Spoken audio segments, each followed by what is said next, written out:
부활은 분명히 예수님께서 돌아가신 후 3일 만에 부활하셨다. 그래서 제자들을 만나고 교회를 시작하시면서 새로운 역사를 시작하셨다. 그러므로 부활은 우리에게 과거이고 우리가 추억하면서 감사를 드리는 것이다 라고 생각하면 부활에 대해서 아직 반밖에 모르시는 겁니다. 부활은 단순히 과거에 우리에게 구원이 찾아오는 그런 여정 속에서 중요한 분수령이 되었을 뿐만 아니라 앞으로 우리가 죽어서 영원한 나라, 영원한 생명을 취하는 그 길목에도 결정적인 역사를 가져오는 것, 그것이 부활이고 그 얘기를 우리 바울이 오늘 우리에게 들려주고 있습니다. 바울은 우리 지난 시간에 제가 얘기했듯이 하나님 나라 유업을 얘기하는데 특별히 하나님 나라를 상속하는 그런 부분에 대해서도 이분이 이렇게 얘기를 많이 했어요. 이 보시면 지난번에 제가 무엇을 우리가 상속받는 자 그리스도인들이 구원과 축복과 영광을 상속받는다. 그 말씀을 우리가 드렸고요. 그 다음에 이 세상의 분깃, 우리에게 속한 이 땅에서의 우리의 그 유업이 있는데 그것을 우리가 상속받는다. 그리고 세 번째는 썩지 아니할 몸을 상속받는 겁니다. 이게 이제 오늘 우리가 좀 이렇게 주목할 부분이죠. 그래서 우리가 단순히 예수님을 이렇게 만났기 때문에 부활의 생명을 얻어서 영생을 얻게 되었다는 것이 단순히 추상적인 개념이고 의미가 아니라 실제적으로 우리의 몸이 바뀔 거라는 거예요. 우리 하나님 나라를 상속하는 부분과 연결이 되어 있거든요. 이 하나님 나라를 상속한다는 이 말은 사실 예수님이 처음 하신 말씀이세요. 마태복음 25장 34절에 창세로부터 너희를 위하여 예비된 나라를 상속받으라 이렇게 말씀을 하고 계신 거예요. 너에게 상속되었다, 너에게 주어졌다 이렇게 말씀하시는 게 아니라 궁극적으로 능동적으로 상속을 받으라 이렇게 말씀을 하시는 거예요. 우리가 믿음의 결단을 가지고 하나님을 섬기면서 그 나라를 상속받기 위해 우리가 해야 될 역할과 행동이 있다는 것을 말씀하시는 거죠. 여러분이 그 하나님 나라의 유업을 상속받을 자로 자격이 부여받았는데 실제로 그것을 위해 여러분 진력하시면서 확보하시는 축복을 누리시기 바랍니다. 우리 이 바울이 그거에 대해서 이제 계속 발전을 시켰어요. 그리스도와 하나님 나라의 기업을 얻지 못하리니 어떤 사람? 음행하고 더러운 것 탐하고 우상 숭배하는 자는 하나님 나라의 유업을 받지 못할 것이다. 이렇게 얘기를 하고 있는 거예요. 그러니까 영생을 얻지 못하고 이런 구원을 못 받고 이런 얘기하는 게 아니라 그 영생을 넘어서서 구원을 넘어서서 하나님 나라의 분깃이 없을 것이다. 이렇게 얘기하면서 강하게 도전하고 있습니다. 예수님의 형제 야고보는 이렇게 얘기해요. 자기를 사랑하는 자들에게 약속하신 나라를 상속으로 받게 하지 아니하셨느냐. 그러므로 하나님 나라를 상속받은 너희가 그렇게 살면 안 되지 않냐. 이런 얘기를 들려주고 있습니다.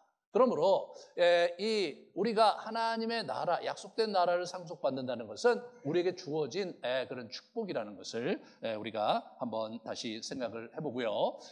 우리가 하나님 나라를 이게 상속을 받는 데 있어서 특별히 우리의 생명의 그 존재 양태가 바뀌는 거예요. 첫째 아담으로부터 우리는 생명을 부여받은 거죠. 그게 이제 창세기 2장 7절에 나와요. 그런데 마지막 아담, 예수 그리스도를 통해서 이제 살려주는 영을 받았다. 왜? 그 생명을 받은 아담이 죄를 지어서 우리가 이제 완전히 죄 가운데 무너져 버렸는데 단순히 우리가 죄 가운데 무너진 것을 넘어서서 우리의 육신이 영원히 살지 못하는 사망을 뛰어넘을 수 없는 그러한 그 재앙을 가져오게 된 것이라는 거죠. 그래서 이 첫사람 아담에게서 온 우리들은 흙에 속한 사람인데 두 번째 아담은 하늘에서 오신 분이므로 우리가 하늘에 속한 자로서 우리가 변화되어야 될 필요가 있다. 하늘에 속한 자의 형상을 우리 입게 될 것이라는 얘기를 하는 거예요. 이것이 여러분과 저에게 상당히 이제 주목해야 될 부분이죠. 자, 이제 하나님 나라 유업을 받는 데 있어서 하나님 나라는 영원한 것이니까 썩을 몸은 하나님 나라 유업을 받을 수가 없는 거예요. 영원한 것이니까. 그러므로 썩지 않을 유업을 받을 수 없는데 이 썩지 않을 몸으로 바뀌어져야 된다는 거예요. 실제로 예수님의 부활이 그것을 첫 번째로 우리에게 보여주신 첫 번째 열매이고 여러분과 제가 그 다음으로 이어간다는 거예요. 그래서 51절과 53절의 그 중요한 부분을 보면 보라 내가 이것을 너희에게 이 비밀을 얘기한다. 이게 보통 비밀이 아닌 거죠. 우리가 다 잠잘 것이 아니요 마지막 나팔의 순간에 호련히 변화될 것이다. 네? 순식간에 변화될 것이라는 거예요. 그래서 우리가 새로운 몸으로 변화될 것이다. 그렇게 하면서 그 몸으로 영원히 살 것이라는 겁니다. 여러분 우리가 이제 죽으면 그래 하늘나라 간다. 우리가 죽으면 예수님이 곁에 간다. 그러므로 그곳에 영원한 평안을 누릴 것이다. 라고까지 이야기한다면 성경이 말하는 바 우리의 영생에 대해서 아직 다 모르시는 거예요. 우리가 예수께서 다시 부활하셔서 재림하실 때 그분의 부활의 몸으로 이 땅에 강림하시는데 그때 천상에 먼저 돌아가신 성도들이 같이 부활해서 이 땅에 내려올 것이고 이 땅에 남아있던 성도들도 우리가 다시 부활을 하는 거예요. 영원한 생명을 가진 부활의 예수님과 같은 부활의 몸으로 바뀜으로써 이 사망이 삼켜진다는 거예요. 첫 번째 아담이 가져온 불행, 사망이 이제 완전히 삼킨 바 되고 영원한 생명이 우리의 것으로 확보된다는 것이죠. 이것은 사실은 굉장히 중요한 포인트인 거죠. 좀 더 이렇게 진행을 해보면 우리의 시민권은 하늘에 있는 거예요. 하늘에. 그러므로 빌립보서에서 사도 바울은 우리의 낮은 몸을 자기 영광의 몸의 형체와 같이 변하게 하실 것이다. 지금 우리의 구체적인 이 살과 육인 뼈가 있는 이 몸이 구체적으로 변화될 것, 그것을 약속하고 계신 거예요. 그래서 이 하나님께서 그러면 우리가 변화될 그 육신이 어떤 성격이냐? 그것은 예수님이 부활했을 때 몸의 상태로 바뀐다는 거예요. 예수님은 몸은 육체였기 때문에 뭘 먹을 수가 있었고요. 그렇지만 또 자연 법칙에는 얽매이지 않았어요. 그 얘기가 이제 누가복음 24장에 나오거든요. 그들과 함께 음식 잡수실 때 떡을 떼서 함께 음식을 드셨어요. 그리고 나서 축사하시고 떼어서 그들에게 주셨는데 그들이 눈이 밝아져서 예수님이시구나 라고 알아봤는데 그 순간 예수님이 또 사라지셨어요. 예수님 사라지신 거예요. 그렇게 자연의 법칙에 제한되지 않으신 거죠. 그러다 또 호련히 39절에 나타나셨어요. 내 손과 발을 보고 나인 줄 알라. 또 나를 만져보라. 영은 살과 뼈가 없을 때 너희 보는 바와 같이 나는 있느니라. 이렇게 말씀을 하십니다. 예수님께서 지금 무슨 증거를 보여주시는 거냐면 내가 지금 부활한 게 영으로 이렇게 어떤 그 천사 같은 영의 실체로 지금 내가 너희 앞에 온 것이 아니라는 것을 증명하시려고 하시는 거예요. 봐라 내 손을 보고 만져봐라. 너희와 같이 뼈와 살이 있는 몸으로 내가 부활한 것이다. 그 말씀하신 거예요. 하지만 아직도 믿지 못해서 사람들이 아직 믿지 못하니까 예수님께서 뭐라고 말씀하시냐면 야 먹을 거 있으면 가져와봐 이렇게 얘기하고 구운 성경을 생선을 가져오니까 한 토막 그것을 그들이 보는 눈앞에서 그걸 으저으저 드신 겁니다. 그렇게 함으로써 예수님이 완전한 인간으로서 부활하셨다는 것을 그들에게 증거하고 계신 겁니다. 여러분과 제가 예수님께서 재림하실 때 그와 같은 예수님의 몸으로 우리 자신도 부활할 거라는 거예요. 그 몸을 우리가 덧입게 된다는 거, 그것이 성경에서 우리에게 주신 비전입니다. 그래서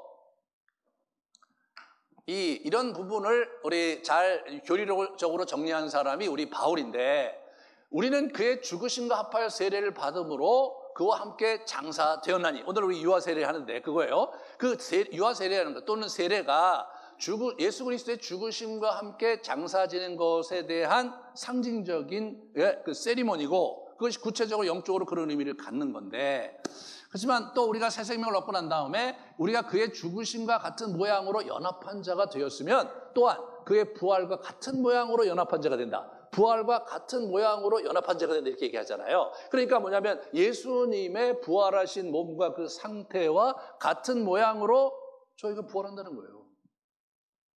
그것이 성경이 여러분과 저에게 약속하는 바죠.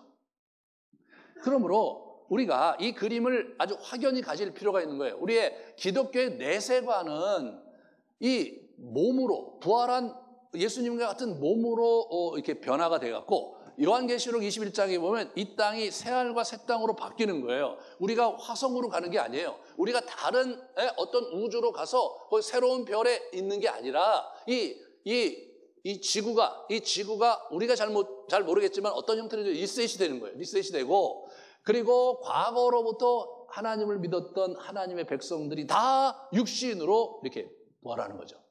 그리고 우리 안에 그 당시에 남아있던 성도들도 그 부활체로 바뀌는 거예요. 변형이 되는 거예요. 그래서 이 땅에서 예수 그리스도와 함께, 예수 그리스도도 여러분과 저와 같은 육신으로 같이 있으신 거잖아요. 그분과 함께 영원히 왕노릇할 것이다. 그게 성경에서 우리에게 가르쳐주는 바인 거예요. 그 그림이 우리에게 참 중요한 그림이고, 그러한 그 피지컬한 그런 물리적인 실체로서의 영혼이 사는 것, 이것을 우리가 잘 그려야, 그래야 어떻게 됩니까? 오늘과 내일의 삶의 근본적인 변화가 일어나는 거예요. 무엇보다도 우리는 이 육신으로 영원히 살 것이므로, 우리에게 이런 연속성이 있으므로, 우리가 이 땅을 살 때 주님이 원하시는 건 뭐냐면 영적인 시간을 자꾸 살라는 거예요. 영적으로 자기 시간을 구속하며 살라는 거예요. 예? 에베소서 6장에 있듯이 그 세월을 아끼라, 그 말씀이 시간을 구속하라, redeem the time, 시간을 구속하라, 영적으로 회복하라 이거예요. 우리가 하루하루의 삶 속에서 우리는 이미 영원히 사는 존재이므로 지금 여기 육신이 덧입고 있기 때문에 시간의 제한을 받고 공간의 제한을 받을지 모르지만, 우리의 영혼은 지금도 영혼을 갈구하고 영혼을 누리며 살기를 원하고, 하나님이 그거를 함께 우리의 영과 교제하기 원하시는 거죠. 그래서 어떻게 됩니까? 우리가 기도 생활과 영성 생활이 참 하나님과 함께하며 영혼을 미리 맛보고 누리는 굉장히 중요한 시간이고, 그 영적으로 하나님과 교제하며 그 영원한 삶을 누리는 그 실체감이 바로 내가 누구이며 내가 이 땅에서 무엇을 하고 살아야 될지에 대한 분명한 자의식을 가져주는 거예요. 그래서 그런 부분에서 우리 바울은 어떻게 합니까? 나는 날마다 죽노라 이렇게 얘기하는 거예요. 자기의 육신을, 내 자아를 십자가에 못 박고, 그리고 그리스도와 함께 사는 것을 이 사람은 계속해서 실천을 한 거예요. 자꾸. 그러면서 속지 말라. 악한 농무들은 선한 행실을 더럽히나니 깨어 의를 행하고 죄를 짓지 마라. 우리가 이 땅에서 죄를 짓고 자꾸 악한 동물과 짝해서 악한 행실을 하지 마라 이거예요. 너희는 영원한 영을 가진, 영원한 생명을 가진 존재이고, 그 몸이 변화돼서 그리스도와 함께 영원히 살 터인데 그 죄를 짓고 살지 마라. 그 옆에 있는 사람들이 또는 이 세상이 뭐라고 하든 그 악한 동무들은 너의 선한 행실을 더럽히는 것이다. 그러므로 저희는 지금 다음과 같은 네 가지를 실천함으로써 부활하신 자가 살아야 될 삶을 살아가야 돼. 첫 번째, 주님 앞에 침묵 속에 머무는 시간을 갖는 거예요. 이게 나를 죽이는 거예요. 나를. 정말 침묵을 가지고 주님 앞에 머물러 있을 때 그 시간이 그분하고 함께 있다는 것을 넘어서서, 내가 침묵한다는 것은, 내가 말을 안 하고 그분 앞에 머물러 있다는 것은 나의 존재를 내려놓고 주님의 뜻 가운데 살겠다는 고백인 거예요. 어떻게 우리가 매일 나를 죽일 수 있는가? 첫 번째, 내가 주님 앞에서 침묵 속에 머무는 시간을 지속적으로 가질 때 내가 나를 죽이는 시간인 거예요, 그게. 두 번째로, 말씀 안에 머물고 거기 거하는 거예요. 포도나무 가지가 원줄기에 붙어 있으면 그 자양분과 생명력을 갖고 열매를 맺듯이 우리가 말씀 안에 머물고 거하는 그런 시간들을 가져야 되는 거예요. 그래서 영원한 생명을 덧입는 시간을 가져야 되는 거예요. 세 번째로, 다른 영혼을 위한 중보 기도가 필요한 거예요. 나를 죽인다는 것, 나를 위해서 내가 시간을 사용하고 내 몸을 사용하는 것을 넘어서서 주께서 원하신 이웃을 내 몸같이 사랑하신 그 말씀의 그 명령을 덧입어서 우리가 그렇게 살아가는 거예요. 다른 사람을 위해 살아가는 겁니다. 다른 사람을 위해 살아가는데 첫 번째 것은 뭐냐면 그들의 영혼을 위해서 주님께 기도하는 거예요. 중보 기도하는 거예요.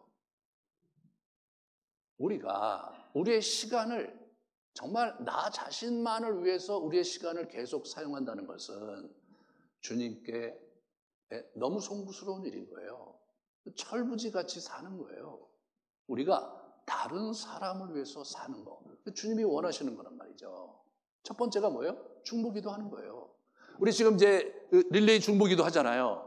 그 중보기도 하는데 많은 분들이 은혜를 많이 받으세요. 어떤 분들은 한 번이 아니라 두 번, 세 번을 하세요. 그거 왜 그렇게 합니까? 예, 그 기도하는 중에 은혜를 받는다고 그러는 거죠. 아니, 왜 남을 위해서 기도하는데 내가 은혜를 받나?